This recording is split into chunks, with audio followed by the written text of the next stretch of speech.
you've been around here long enough, you'll know of my adoration for the original Astro's Playroom on PlayStation 5.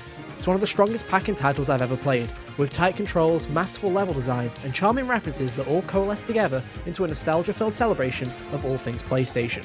It's always been on the top of my list for recommendations for PS5, so when we finally got the reveal of its full-fledged successor, Astro Bot, earlier this year, my excitement hit an all-time high. And who could blame me? Its reveal trailer was a breath of fresh air, merging nostalgic callbacks and references with what seemed to be a genuine, joy-filled platformer.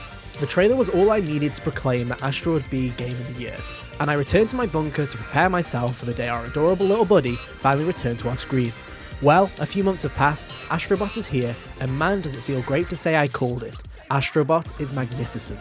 It's one of the best platformers I have ever played, and that really doesn't surprise me knowing the calibre of Team Asobi. What does surprise me though, is that it's also one of the best PlayStation games I've ever played. Astro Bot is a flawless game that manages to balance its nostalgic ties to PlayStation's past with some of the greatest level designs in platforming history.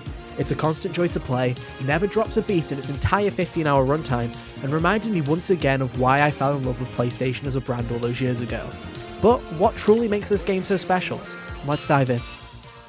Astro's story takes place shortly after the events of Playroom, with Astro and his bot buddies sailing across the galaxy in their ship.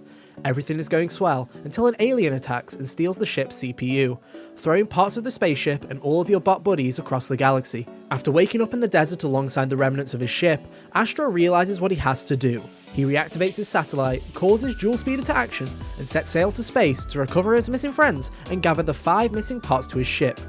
It's a rather basic platforming premise, and it honestly brings up the only gripe I have with the game. Its villain. Mr. Alien, at least that's what I called him anyway, really doesn't have much presence throughout the game, and doesn't really do anything throughout the adventure. Every platforming mascot needs a good adversary, and Mr. Alien, his name's Nebulax apparently, doesn't live up to the likes of Bowser or Cortex. But bar that one small non-issue, the rest of the story is really solid with some truly awesome moments throughout the journey. Some of these may involve characters from PlayStation's history, but I'd hate to spoil the fun. From epic fights to joyous Easter eggs, there's always something around the corner in Astro Bot that I can guarantee puts a smile on your face. Another joyous aspect of the game is its visuals. Astro Bot is stunning, with a variety of gorgeous environments for you to explore.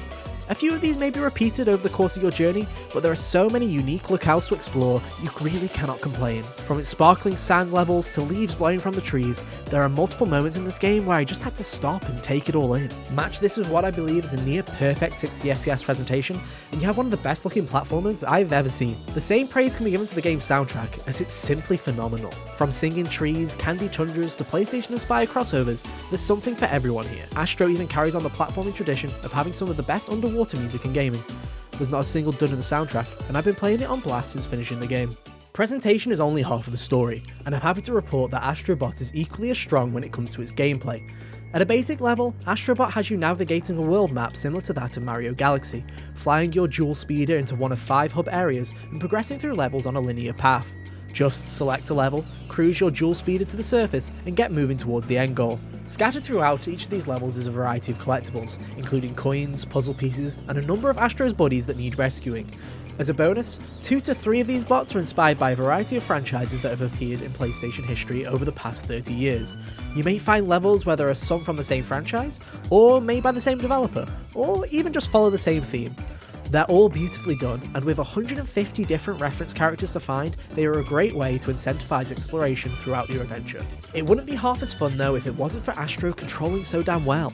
He still has his basic 2-button moveset from VR and Playroom, with a jump, punch, hover and charge spin. These moves have been tweaked to make them feel slightly more fluid, and the additions of ledge grabs and sticky ledges make his overall moveset a joy to play.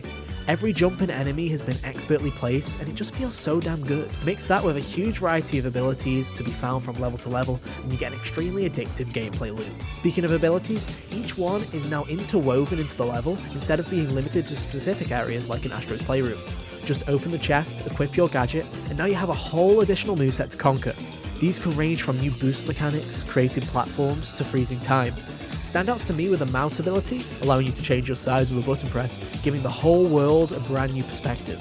From shrinking under beds to floating on bubbles, the whole level acted like one big puzzle. Another, the twin frog gloves, act like extendable arms, but also allow you to pull out blocks and grapple swing in intense sections. These abilities are only used a handful of times, with some like the mouse only being used for a single level, and none of them having a chance to get stale.